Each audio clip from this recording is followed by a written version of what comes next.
Alors, je vais commencer, j'adore les citations et je vais commencer en fait par cette citation qui correspond un petit peu à mon histoire d'entrepreneur et je pense que c'est l'histoire de tout entrepreneur quand on développe quel que soit son business aujourd'hui.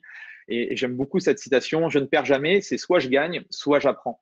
Et vous allez voir que dans votre parcours d'entrepreneur, quel que soit en fait où vous en êtes aujourd'hui, peut-être que c'est une réflexion peut-être pour vous, peut-être qu'aujourd'hui vous avez démarré un business ou peut-être qu'aujourd'hui vous avez déjà plusieurs business ou autres eh bien, dites-vous qu'il n'y a pas de vérité, parce que sinon on le saurait. Si on savait comment un business fonctionne, je pense que voilà, tout le monde aurait la recette et tout le monde aurait des business à succès. Néanmoins, ça fonctionne pas comme ça. C'est pas une droite linéaire. Et c'est pour ça que le premier conseil en fait que j'ai appris, que je voudrais justement vous transmettre, c'est ça, c'est de tester et de toujours justement avancer étape par étape, jour après jour, semaine après semaine, mois après mois. Et vous allez voir que votre business, vous allez avoir des hauts, vous allez avoir des bas. On en a eu un là récemment qui était un gros bas, surtout si on avait un business physique comme le mien. Mais voilà, tout entrepreneur ou tout indépendant doit avoir justement le mindset, et je vous en reparlerai tout à l'heure de l'état d'esprit, mais en tout cas, euh, quel que soit où vous en êtes aujourd'hui, continuez à avancer. Vous aurez de toute façon des différents problèmes qui vont se mettre en travers de votre chemin. Et la capacité d'un entrepreneur, c'est de justement d'escalader tout ça. Après, si vous êtes sportif, on a quand même cette faculté à rebondir du coup et à aller de l'avant. Donc, c'est vraiment le premier petit conseil que je voulais vous partager par rapport à ça. Et dans cette ligne directrice, parce que moi, le slogan en fait de mon centre, c'est Life is Sport. Donc la vie, c'est un sport. Et je dirais que le business aussi, c'est un véritable sport. Et souvent, je vois pour accompagner pas mal d'entrepreneurs ou d'indépendants, aujourd'hui, on veut en fait tout de suite, un peu comme nos clients, notamment nous, on est positionné sur la perte de poids. Et vous savez que la plupart des gens, enfin, ils aimeraient, là, on est en pleine période de juillet, les gens viennent te voir, ils te disent, bon, bah, on dit, il faut que j'ai une silhouette de rêve, j'ai envie de perdre 20 kilos en 7 jours.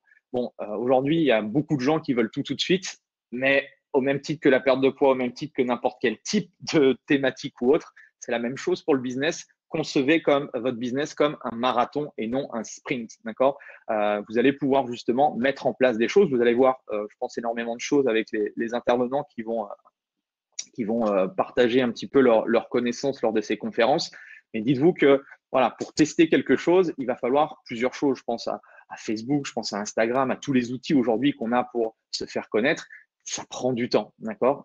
Donc, prenez votre temps. Sachez que le meilleur moyen justement de pouvoir réussir, c'est d'être persévérant. En tout cas, moi, ça me sert beaucoup aujourd'hui. Il y a deux compétences qu'on déteste souvent quand on est technicien. Si moi je reviens 20 ans en arrière, quand j'ai eu mon diplôme en France, c'était des mots que je ne connaissais pas ou j'avais entendu un peu parler, mais voilà. Souvent, quand on parle de marketing ou on parle de vente, c'est tout de suite marchand de tapis, c'est tout de suite escroc, c'est tout de suite faiseur de rêve. Alors, c'est sûr que sur les médias sociaux, on voit beaucoup de gens qui essayent de vous vendre tout un tas de choses, d'accord?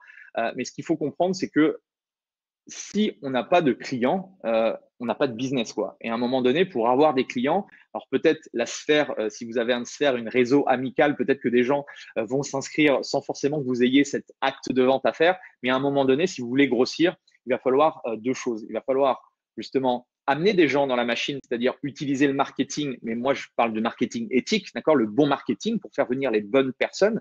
Et ensuite, il va falloir tout simplement leur expliquer comment votre solution va pouvoir leur permettre d'être en meilleure santé, en meilleure forme, quel que soit le positionnement que vous avez. Donc ça, ce sont deux mots qui doivent être absolument importants dans votre business.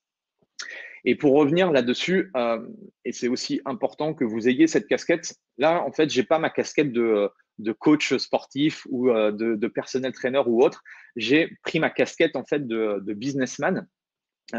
Quand vous avez un business, si vous êtes tout seul, ben, vous avez tout à gérer, d'accord? Quand vous avez une équipe, eh bien, même chose, vous allez voir que ben, vous allez pouvoir peut-être déléguer plus la partie opérationnelle et vous concentrer un peu plus sur la partie stratégique pour développer votre activité. Et quand on met sa casquette de businessman, il y a deux choses en fait qui sont importantes à comprendre. C'est cette notion de stratégie et cette notion de Tactique. Ouais, beaucoup disent effectivement stratégie long terme, tactique court terme. C'est exactement ça. Et le problème en tant que coach ou en tant que propriétaire de centre ou autre ou thérapeute, on est souvent focus, nous, sur les tactiques, la nouvelle stratégie à la mode, la nouvelle, voilà, putain, il y a Instagram, il faut absolument que j'aille sur Instagram. Oh, bah tiens, il y a les bot Messenger, il faut que j'aille sur bot Messenger. On appelle ça un petit peu l'objet qui brille. Et en fait, toutes les stratégies, en fait, sont bonnes. Si on les prend individuellement, elles sont toutes bonnes. Mais est-ce qu'on met l'énergie nécessaire pour que ça fonctionne? Souvent, la réponse, c'est non. C'est pour ça qu'il faut vraiment que vous compreniez la différence entre stratégie et tactique. Et ce que j'ai mis en dessous, on ne peut pas élaborer une stratégie si on n'a pas une vision, une mission, c'est-à-dire notre pourquoi. Pourquoi aujourd'hui vous faites ce business-là, d'accord? Donc là, on ne va pas rentrer dans tout le questionnement qu'on pourrait faire, mais en tout cas, c'est une réflexion que vous devez avoir. Il y a sûrement une réponse et il faudrait creuser. Mais en tout cas, pourquoi les gens aujourd'hui viennent chez vous, d'accord? Donc si vous faites je sais pas, un rendez-vous, vous leur expliquez comment vous procédez-vous, bah, pour savoir ce que vous allez lui vendre, il va falloir lui expliquer, enfin, il va falloir essayer de la comprendre. Et donc, il va falloir vous demandez pourquoi elle est venue vous voir, quels sont ses objectifs profonds, d'accord? Et vous, en tant qu'indépendant ou en tant qu'entrepreneur, la même chose. Quelle est votre vision? Quelle est la mission que vous vous êtes donnée par rapport à votre business? Et une fois qu'on a ça, d'accord, qui est vraiment le socle de notre activité, ensuite, on va pouvoir dérouler le message, c'est-à-dire la stratégie. C'est-à-dire, j'ai parlé du comment, c'est comment justement on va pouvoir, moi par exemple, c'est impacter la vie de 100 000 personnes dans le monde. Comment arriver à impacter 100 000 personnes dans le monde? Comment les aider à changer de vie? D'accord? Comment? Après, on va dérouler justement. Et comment on va faire? On va utiliser les tactiques. C'est-à-dire, les tactiques, c'est quoi faire? Qu'est-ce qu'on va faire semaine après semaine, mois après mois, pour essayer d'impacter la vie de milliers, de millions de personnes. Toujours, moi je pense le mot-clé en cohérence avec le pourquoi en haut. Donc, de ne pas toujours être en train de jouer la girouette, mais d'être dans une cohérence globale vis-à-vis son objectif final en tant que tel. Exactement. Mais après, on est tellement… les médias sociaux aujourd'hui nous